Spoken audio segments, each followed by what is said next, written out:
Okay, so let's start with this. So, well, as John said, I'll try to cover UNEDA and a bit of adjoint functors. I will try to do it fast, so there will be a lot of intuition lacking in what I say. I will just present what it is, and then you can look in other sources what it is. So, how to get intuition. So, anyway, the main thing today, the main topic is that we will be talking about this very special functor we have here. So, given any category, you can get a functor which to each object assign all the arrows starting from that object, and we usually call this a home set because it's a set of homomorphisms. Even though we usually call arrow, but the notation is usually something like home, or some people write the name of the category and then the name of the object where all the arrows start. But in principle, you can define this as a functor. So, as I said, for every object, we just get the set of all arrows starting on this object. And, well, this is the objects, and we have to say how this functor affects to arrows. And the way you do is, well, if we have an arrow from A to B, when we map it through this functor, we need to give an arrow from home CA to home CB. These are sets of arrows. So this is like the type C to A, and this is the type C to B. So we need to build a function going from C to A to C to B. So what we can do is just take this and then compose with this function. So we go C to A to B, and we get a function C to B. So this is how this functor works.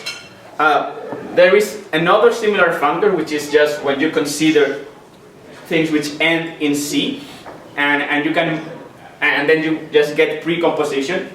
Most of the things work the same way, but I chose this because this is what we call a functor. It's not a contravariant functor, which is a similar notion. So, so this is the definition, and we are going to study a lot of stuff which happens if you consider this functor. Okay, so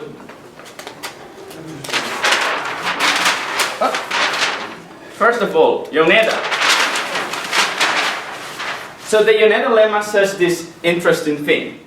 So if you have this functor going from, as I said, any category C to the category of sets or Haskell type you can also consider, to a functor K, and you consider how natural transformation look like, they are actually isomorphic as the object KC.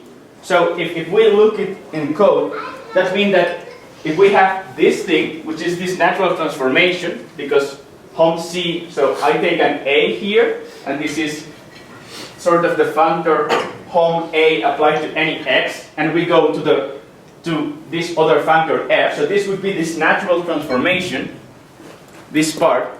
These are in correspondence with FA themselves, and the other way around. So this is actually the code proving this correspondence, and this is what the UNEDA lemma says. So this has a lot of consequences, but this is just what it is. So this works for every category where you can build this, and this functor would go from C to sets. Yeah? Sorry, what's the C that's been crossed? No, it's me doing things wrong. Oh. So this is the same C. So the point is that this C, so if we want to know how the functor K applied to C look like, instead of looking at it itself, we can see how this transformation look like, and sometimes this... I don't get the types. The right-hand side is an option, right? So the right-hand side is an option. The right-hand, where's the option? K applied to C is an option. Is a? Object?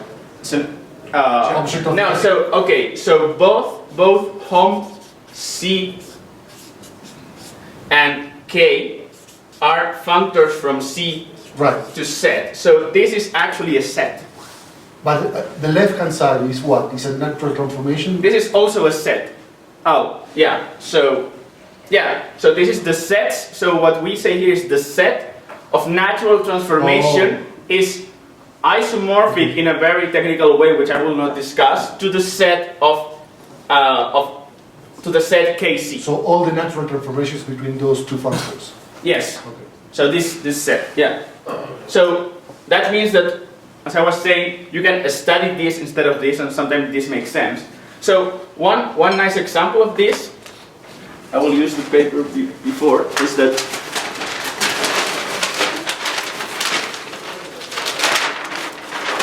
okay, let's say we go and say, okay, let's apply this same thing, but choosing for K, I will choose the homomorphisms from another object to this. So then you can ask yourself, how does the natural transformation from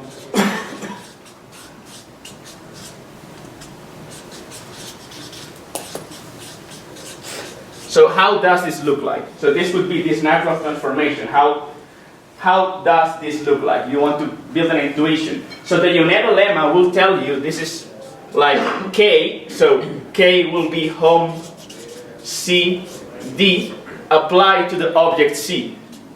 So that means that this natural transformation are actually isomorphic to the functions between D and C. That's what I get here. So these natural transformations are exactly the same thing as this thing, well, isomorphic. But you could even you can even go a step farther, because this lemma is even stronger. So the connection between this is not like they are just you know, like a bijection of sets. There are actually some naturality involved here.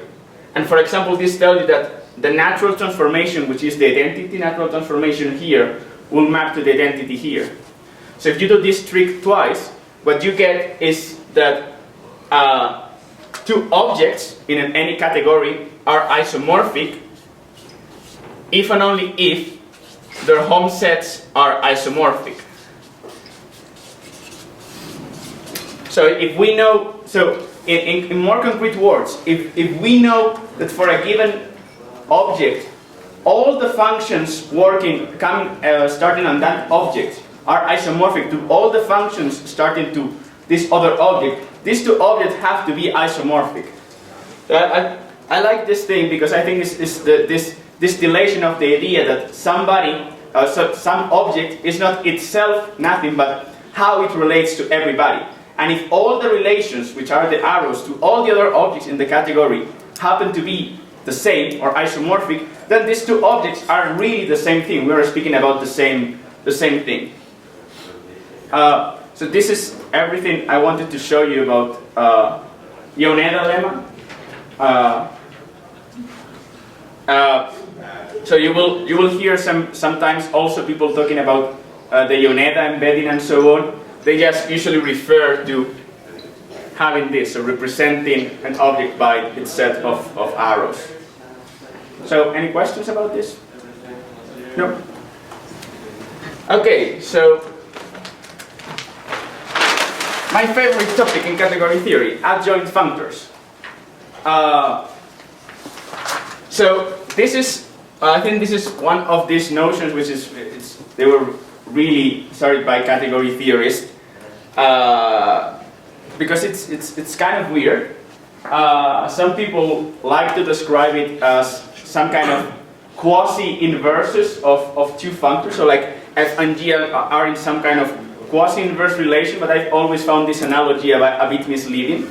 I will describe what we mean. So when we consider two adjoint functors, the first thing we need to know is we have to have a functor going from a C to D, and G will go the other way around, so from D to C. So they are like one in this direction, one in this other direction. So we say that F is adjoint to G, and we usually write with this kind of fallen T here. And we say, well, this is the left adjoint to G, or this is the right adjoint to F.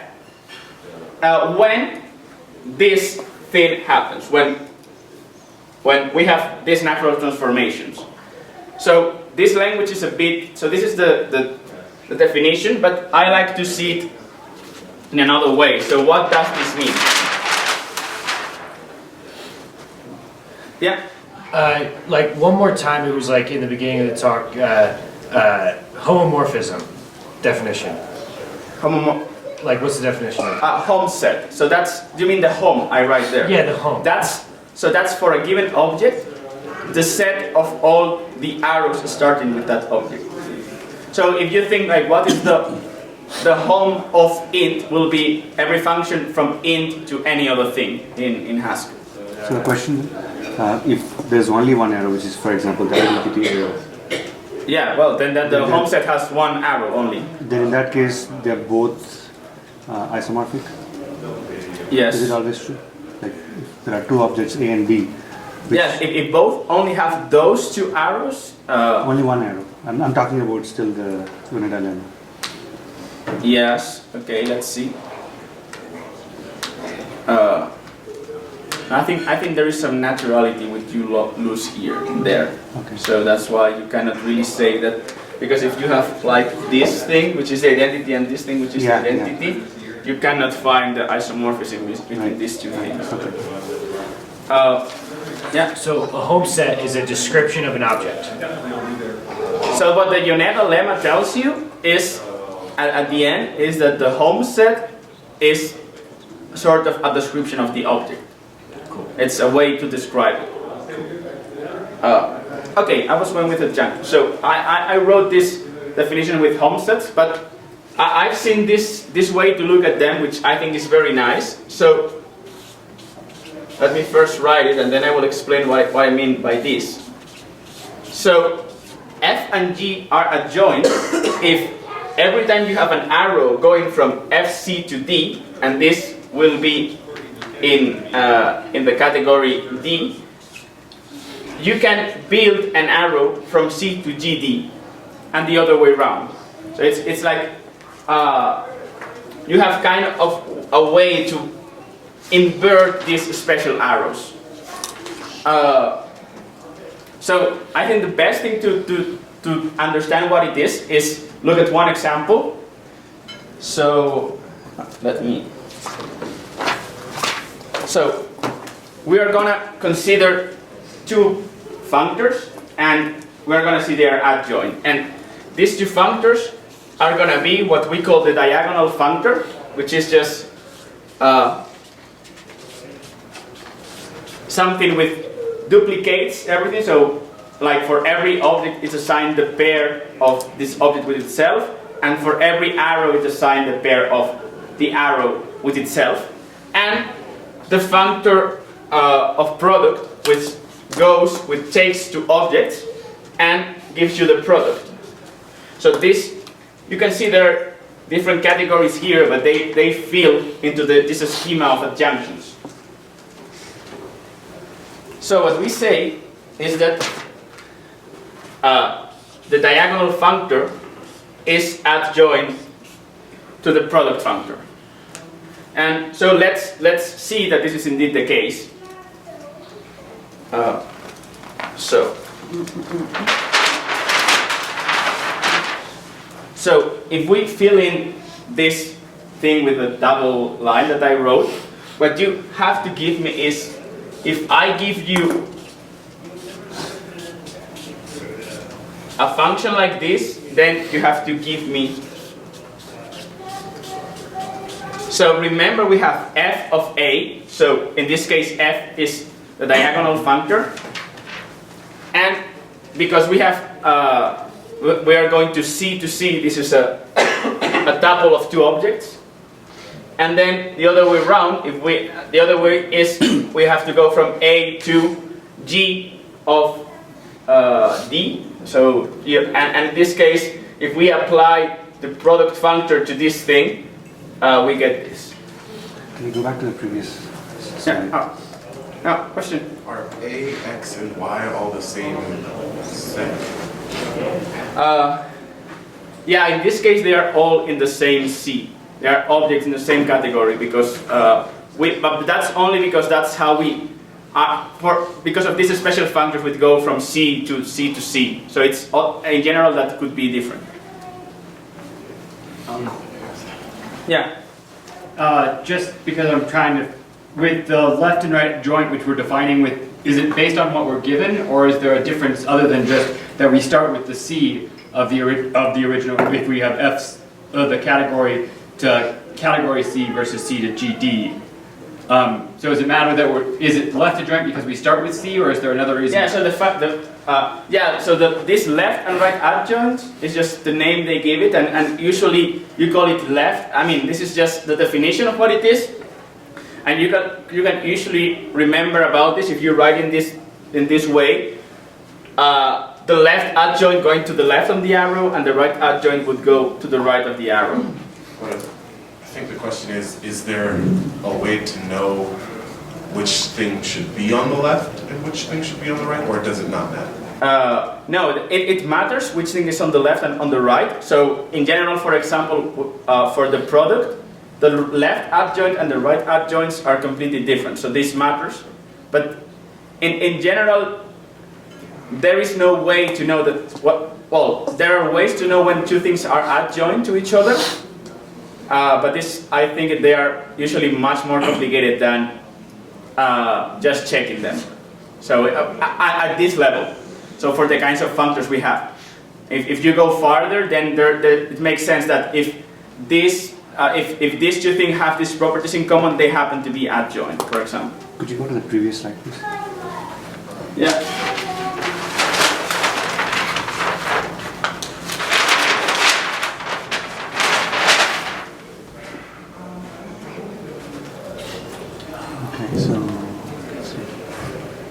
So here, this thing takes the...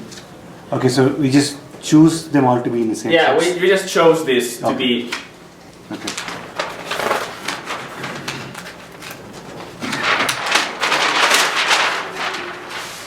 So, what does it mean? So let's suppose we have an arrow here in this thing, and well, I haven't really explained. I've noticed that. So nobody shouted at me, but I've been using this thing of like product of two categories, and I haven't really explained this. Yeah. Yeah. So nobody shouted at me. So you should be drinking more coffee. Yeah. When you take two categories, you can build the product category by just having objects as pairs, and arrows are also pairs. So, like, it's just you're putting things together in the most naive way you can think about it. But it's important because this is in C times C, which means that the arrow here that we have to start with is actually gonna look like a pair of arrows, because this is in C times C, and these have to go from AA, which is the diagonal of A, to XY.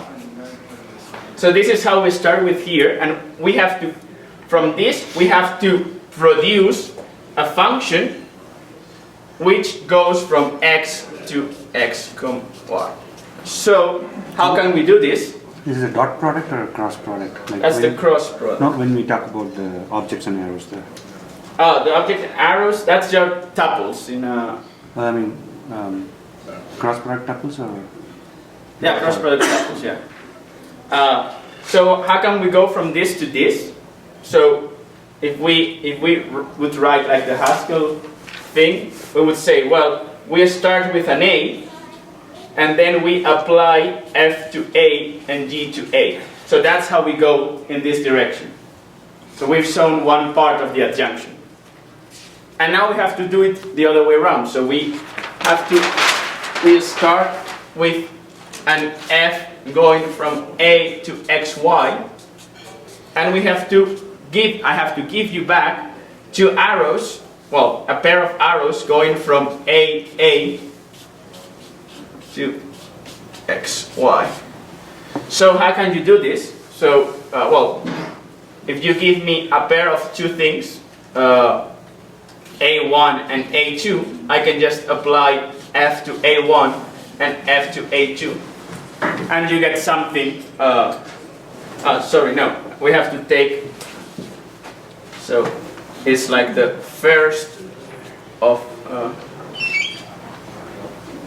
f of a1, yeah, and the second of f of a2. Because this gives you a pair and they have to get to an x, so this is how this will look like. So we're done. We've just proven that the diagonal functor is left adjoint to the product functor. So this is one of the most simple things. On the same way, you can prove that the co-product is adjoint to this diagonal functor. So it's a nice exercise to see whether you understand this notion. Okay, just one thing you should be aware of is that, okay, we said that this thing is adjoint to this and that this thing is adjoint to this.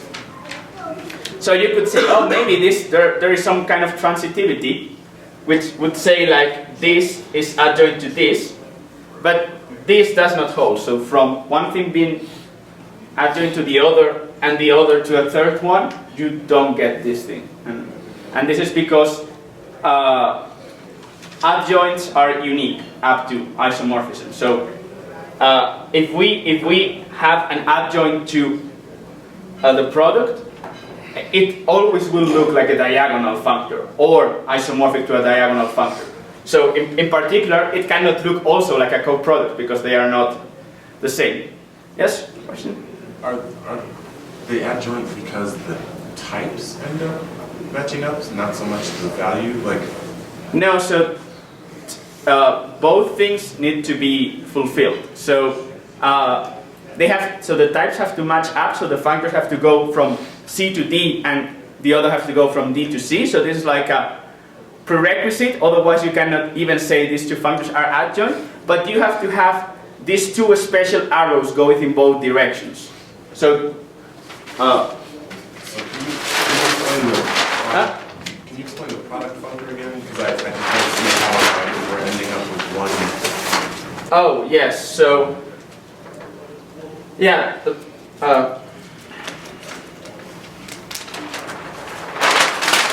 so the product functor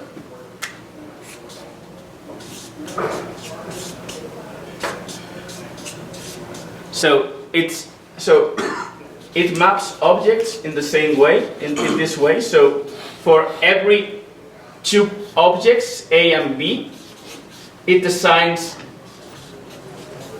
the object A cross B. So remember that if your category has products, then for every pair of objects, we can build a new object, which is the product of these two things. So we are sort of reifying this notion of having product as a functor.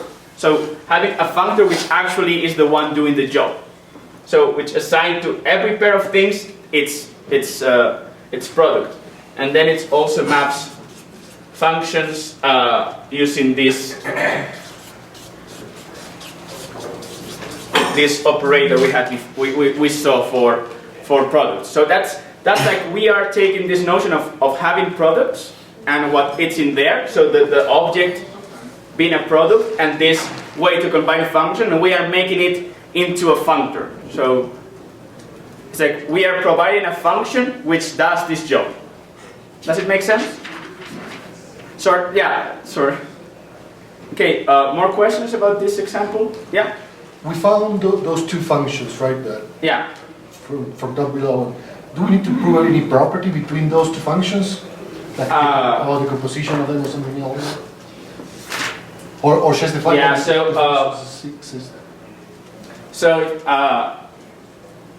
they have, so there is something that I haven't shown here. So this transformation should be natural. So they should obey one of these laws which says that we cannot really see into objects. But because again, in Haskell you cannot really do this, I'm sort of glossing over it. But in general, you don't need them to be in any kind of they don't have to be isomorph, like an isomorphism. They just need to have a way to convert from one to the other. Okay, so that's the first thing about adjoints. So any more questions about this thing? So again, the idea is these two functors are in this relation if you can have these mappings between these two kinds of arrows. So let's look at one more thing. Not one more thing, but it turns out that, well, if I have an adjunction, I have this. So I wrote I have these two functions, which are the ones sort of defining this. Now let me say it. Okay. So we said that if f is adjoint to g, there is this sort of relation between the home sets of.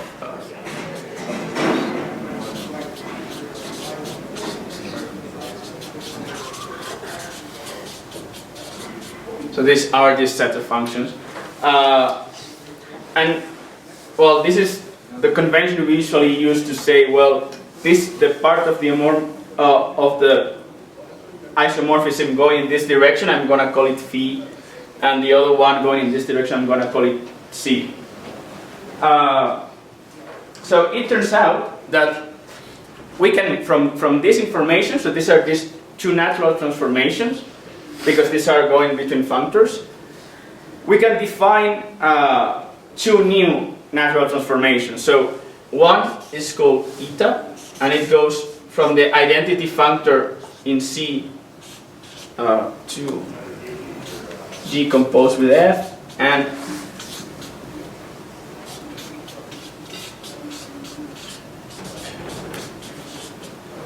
so it turns out we can build this thing, and you can sort of see how you do this by just taking this function and applying it to the identity arrow, because yeah.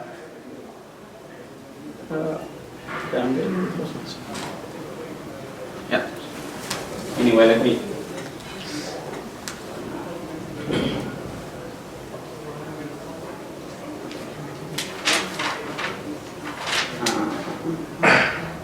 Okay.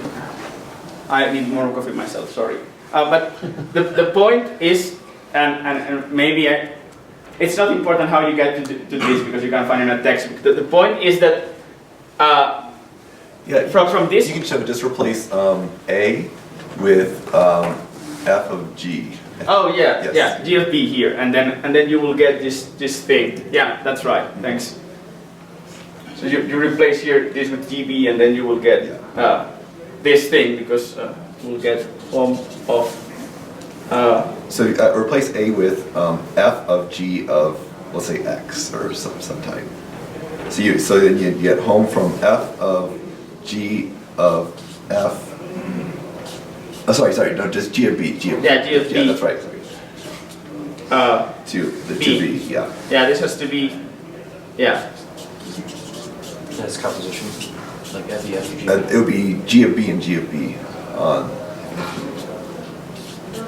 No, the top one would be. Let's try again.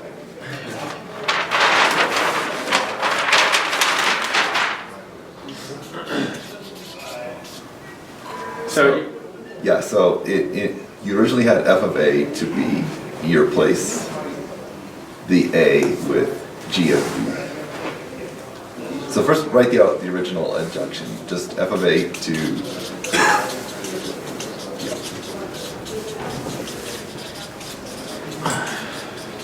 Now on both sides of the isomorphism, replace A with G of B.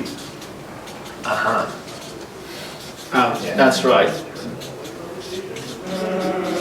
And that can be written as F composed G. Yes.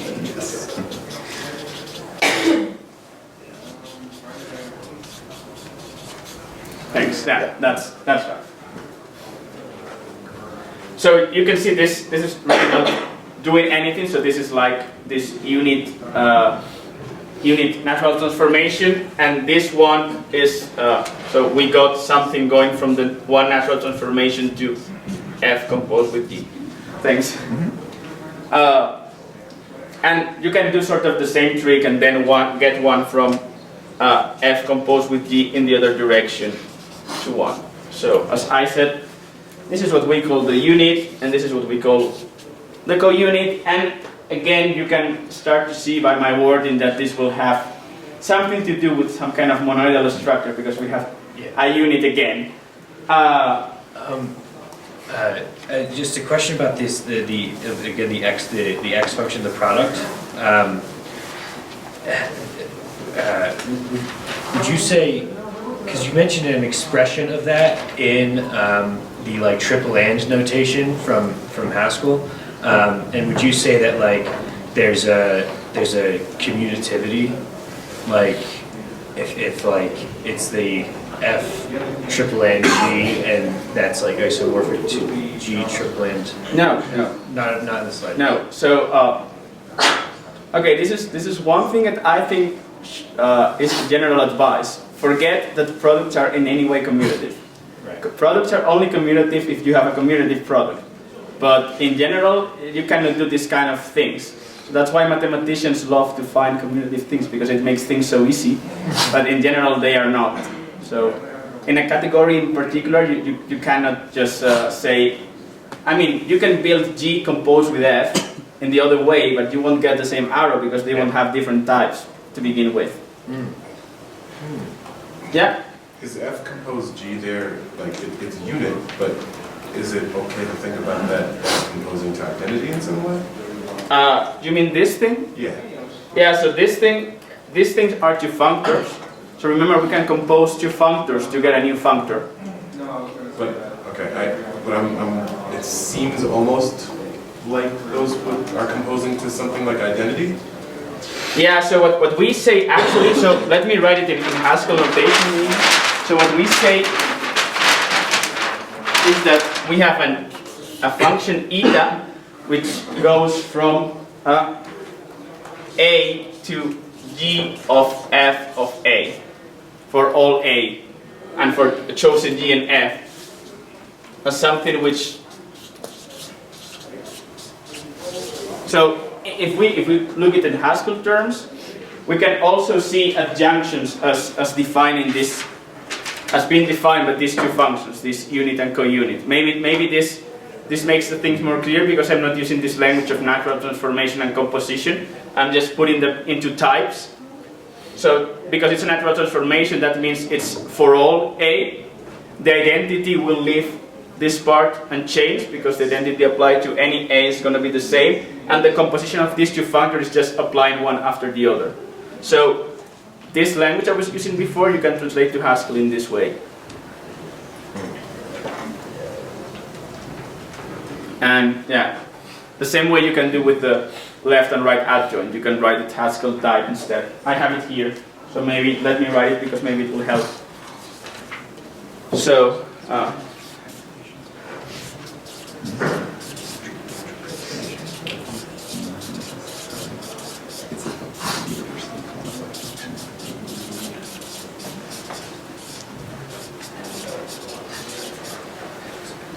so this is so at the beginning I said an adjunction is defined by sort of these two Haskell functions. So if you can find for f and g, or two functors, these two functions, then you have an adjoint, an adjunction, sorry. And from this function you can build these functions. So if, yeah, again the trick is you take this and you apply to identity, and you get this thing, and you get this thing, and apply to the identity, and you get this other stuff. These units are co-units, yeah? So what are phi and psi in this case? What are they calling it? Like so I'm just giving names to the fact. the same phi and psi from. Yes, the same phi and psi which goes from. So it turns out actually that in order to define an adjunction, you can give me different subsets of this information. So if you have an adjunction, and you give me the two functors, and this is the co-unit, then I can find out what are these things. And if you give me this thing and this thing, you know. So subsets of this information also define what is an adjunction.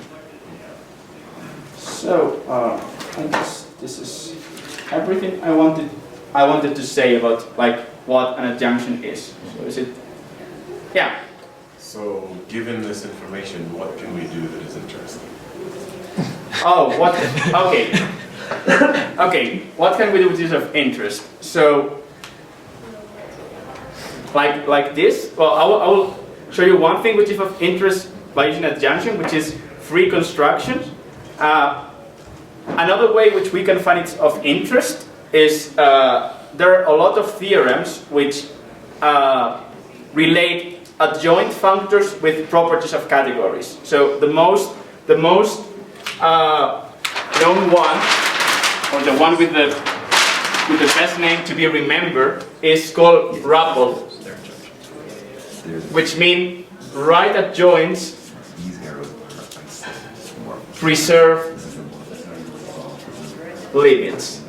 And okay, there is still a word you don't know, which is limit.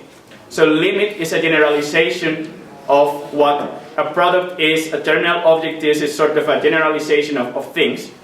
But so, for example, that tells you that if you have you know that a functor is right adjoint to some other functor, it preserves products, which is a case of limit. That means that if f is right, so if G is right adjoint to some f, we don't really care about the f. That means that G of A times B must be equal to GA GB, because it's a right adjoint and it preserves limit, which means the in particular it products, which means that the product structure is always going to be respected, and you don't have to do any more proofs for that. So, Yeah. do you know, so this goes back to the question of knowing which goes on the left and right. Is the right always going to have a product? No. So this F and G are anything you can have. I think what we're trying to ask is what defines the left adjoint functor versus the right adjoint functor? So the fact that you have F of A to B and goes from A to GB. So this definition is not symmetric in F and G. So the right adjoint is what you put here. So as a function here, A to GB, and the left adjoint is what you put here. So it's asymmetric. So really, being right adjoint is something different from being the left adjoint, and some things can be one thing or the other. Does it? I think it makes sense. I didn't see the asymmetry before, but I think I see what you're talking about. So, for example, if you do, we could do this thing with this diagonal functor and the product functor here, and if you try to do the other way around, it doesn't work, because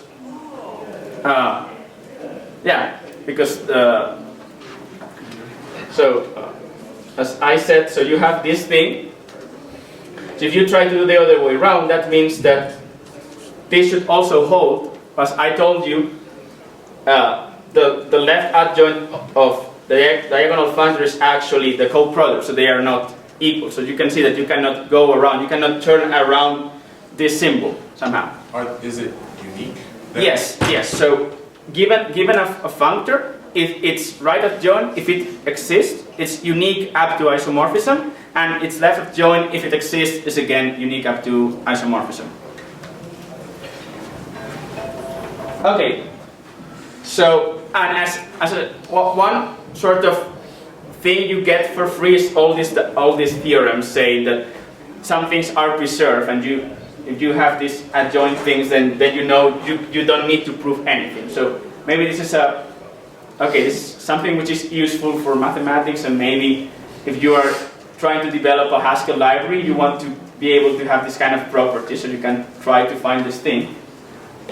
There's a Haskell example of adjoint functors, which is the tuple functor and the function functor. Those are adjoint to each other. Yeah, that's. I was going to tell that afterwards. So, but I can tell you now. So, so it turns out that if we this will look like this, and let me explain what it means. So it says that if we take a functor which just takes the product of A with the object, so it assigns to every C A times C.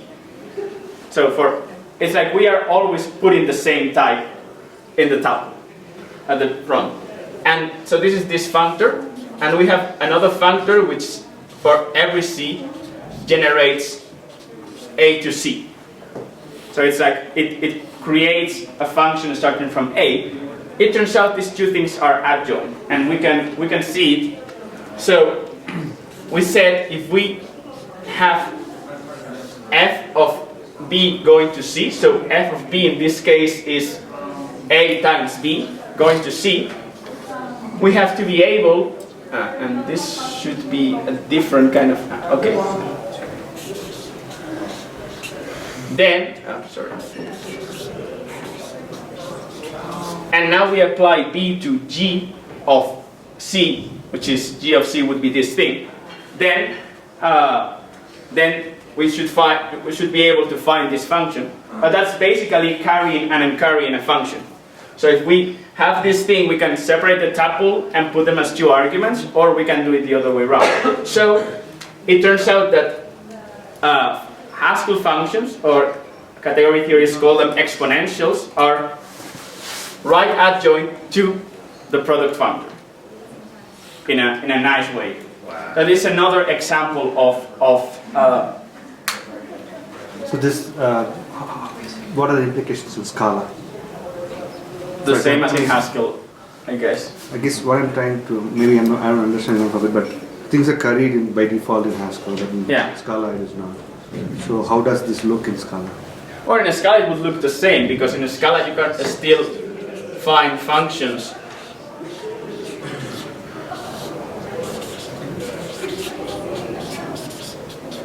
So I guess this is the Scala notation. You can still find function. I mean, just choosing to be uncarried by default is really, I mean, it just gives you easier way to do partial application instead of having to write your Lambda explicitly, but you are not really losing anything. So it's just a design choice that it doesn't really categorically have an implication.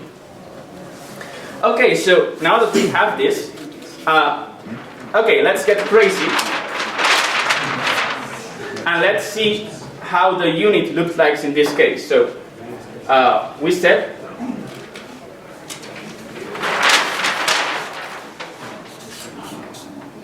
that the unit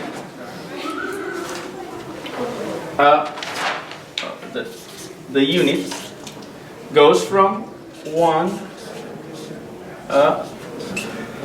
to f composed with g. So what is this in this case? So that would be the function from first. Function first, and then product first. So if we write this, if we again do this thing of writing this as a polymorphic function in Haskell, we get something of this type. I should choose a different one.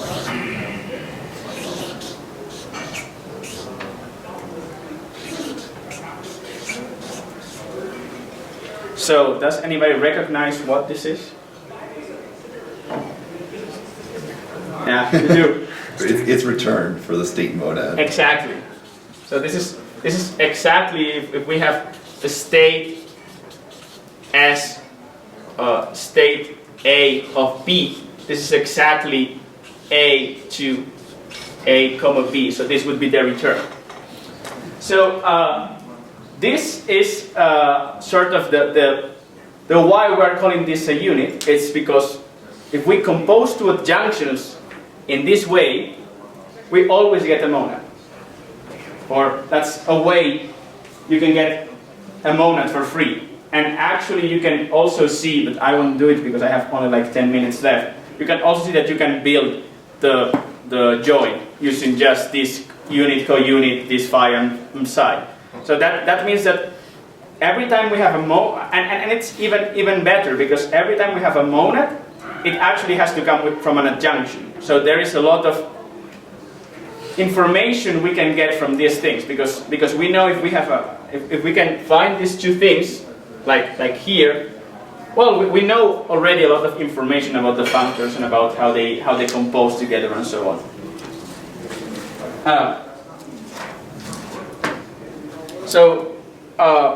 Yeah. So again, I won't go very deeply into this because we don't have time. But the thing to remember is, if we have an adjunction, we can compose it in one direction and get a monad, and we actually compose it in the other direction and get a comonad. So it's just to take this thing as the T somehow, and you say A to T of A would be the return, and if you compose several of these CM psi, you will get the join. So, any question about this? No? So the last thing I wanted to show you is what we call a free construction in general. And so we have the free monoids, free monads, all of that. And it seems that they are all sort of different things, but there is an underlying theme going in all these free constructions. So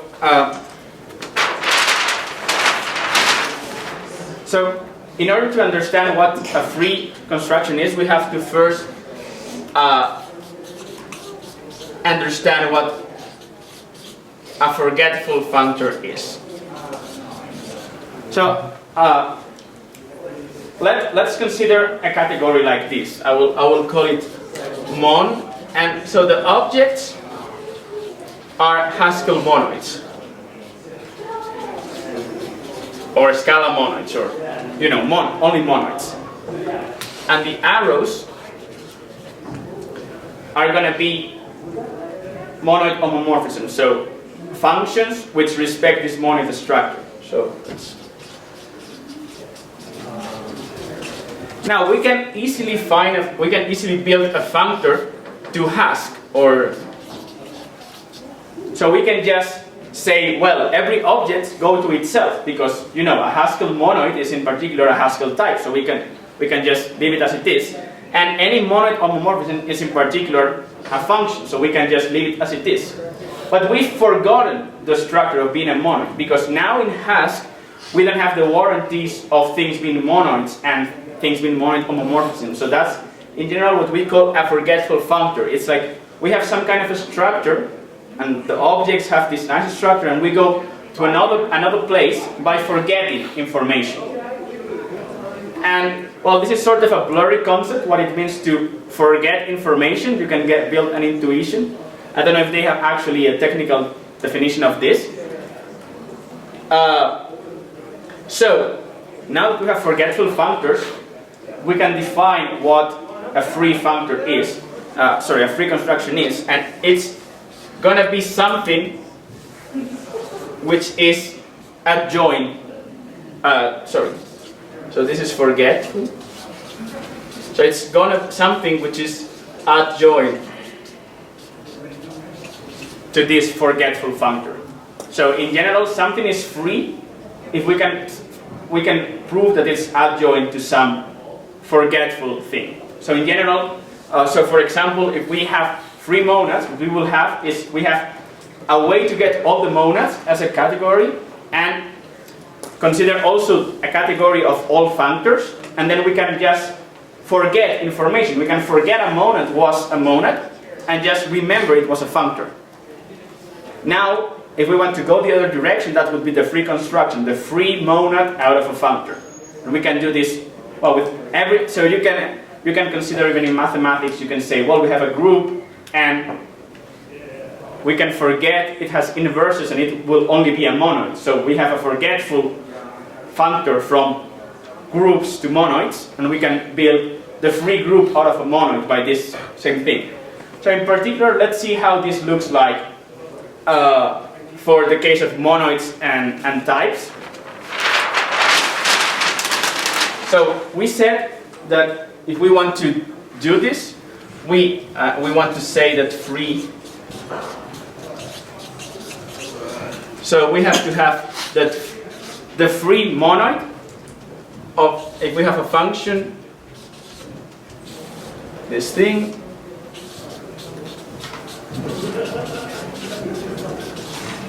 so that's what we have. I've just written the definition of adjunction between free and forgetful.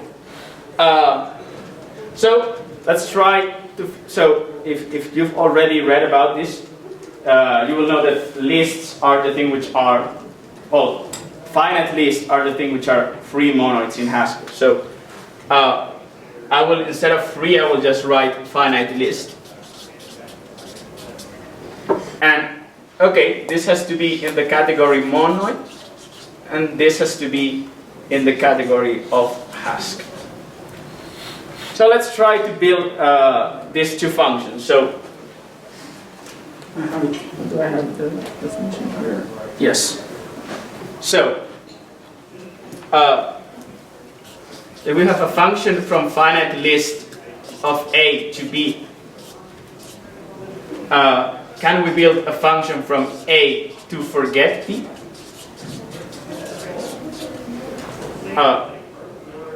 So in particular, if we look at Haskell types, because we don't really say all these monoid things, that this forget will be just the same as B, because we don't really can only speak of this Haskell category. So if we have this thing, can we build this thing? And actually we can, because we can take this function f, the value A, and sort of apply the function to the list with only one element, and we get a B. So we have one part of the adjunction. Now can we go the other way around? So if we have an A to B, can we build a function from finite list of A to B?